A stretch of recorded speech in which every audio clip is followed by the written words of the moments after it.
ভোর 4টার সময় ভিডিওটি আমি শুরু করলাম। তো চলো বন্ধুরা, সবাই কেমন আছো? আশা করি সবাই ভালো আছো। সুইটি সাহ ব্লগে তোমাদের সবাইকে ওয়েলকাম। এখন আমরা যাচ্ছি রায়গঞ্জে ট্রেনের উদ্দেশ্যে। আমরা যাব কলকাতা। সেই জন্য আমরা দিনের ট্রেন ঠিক করেছি, কারণ আমার পুচকি অনেক ছোট। তো ভাবলাম রাতে জার্নি না করে দিনে যাব, ওই মোটামুটি 4টার দিকে কলকাতাতে পৌঁছে যাব।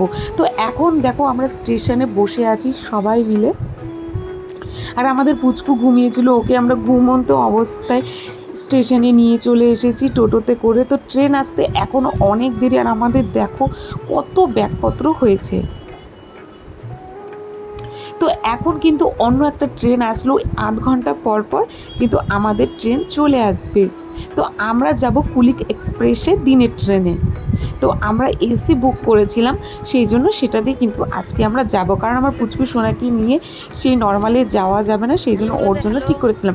কিন্তু আমাদের এতে কিন্তু বেশ গরম, কিন্তু যেহেতু ভোরবেলাতে যাব সেই জন্য ঠান্ডা ঠান্ডা করছিল, আর ওকে ঠান্ডা লাগানো যাবে না, সেই জন্যই কিন্তু আমরা একটু মোটা কাপড় চোপড় আর চাদর এনেছিলাম।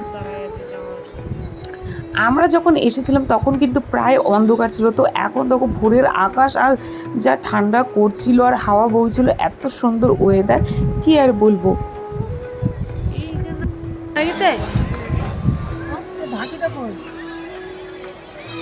আকাশের মেঘ দেখো কেমন অন্ধকার হয়ে আসছে, আর এদিকে ট্রেন আসছে। আমাদের ট্রেন এখনো আসতে 1 ঘন্টা লেট আছে।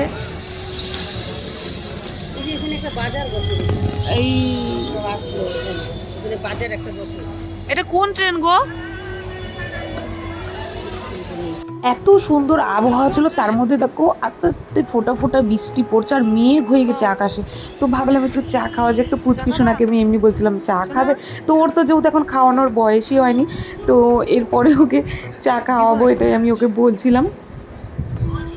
দোকান থেকে চা নিয়েছিলাম স্টেশনের পাশে, এত বৃষ্টি চা যে আমি খেতে পারিনি, লাস্টে আমি ফেলেই দিয়েছিলাম। তো আমাদের ট্রেন কিন্তু দেখো চলে এসেছে। তো এবার কিন্তু আমরা ব্যাগপত্র নিয়ে কিন্তু ট্রেনের মধ্যে উঠবো। তো চলো যাওয়া যাক।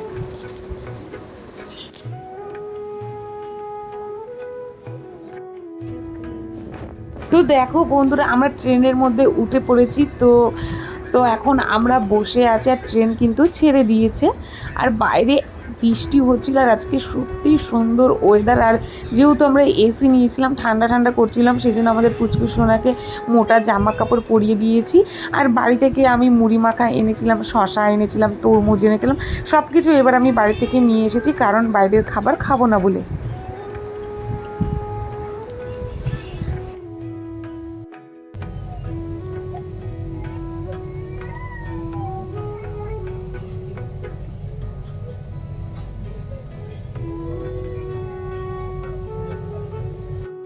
প্রায় 1 বছর পর আমি শ্বশুর বাড়িতে যাচ্ছি।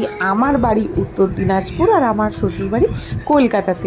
তো এরমই কিন্তু আমাদের জার্নি হতে থাকে। তো পুচকু সোনা যখন আমার পেটে ছিল তখনই কিন্তু আমি চলে এসেছিলাম, কারণ আমার শরীর খুব খারাপ ছিল, মায়ের বাড়িতেই এসেছিলাম। তো ও হয়েছে, তারপরেই আমি যাচ্ছি। আর আমি এতটাই ডিম প্রেমী, মানে ডিম প্রেমী, যে যেখানে যাই আমার ডিম খেতে এত ইচ্ছা করে, সেজন্য ট্রেনে যখনই দেখেছি যে ডিম চলে এসেছে তখনই কিন্তু আমি ডিম নিয়েছি মার জন্য আর আমার জন্য। আর ওকে বললাম যে খাও খাও, ও আবার ডিম অতটা পছন্দ করে না, সেই জন্য ও বললো খাবো না। আর বাইরে দেখো কি সুন্দর ঝিরিঝিরি বৃষ্টি হচ্ছে, মানে আমার দার্জিলিং ফিল হচ্ছে। আজকের ওয়েদার যা মনে হচ্ছে যে পাহাড়ে চলে এসেছি।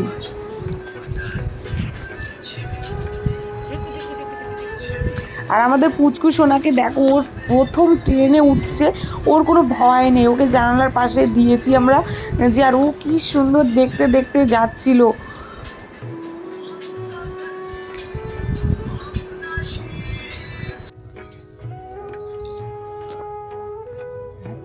কলকাতাতে যাচ্ছে, আমার হাজব্যান্ড আমাকে নিতে এসেছিলো।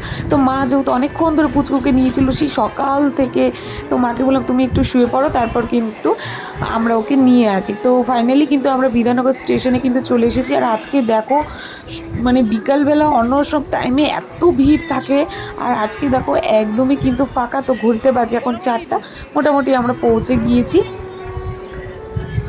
তো এখন আবার চলে যাব হচ্ছে বাড়িতে। তো চলো বন্ধু, টাটা, ভিডিওটা এই পর্যন্ত।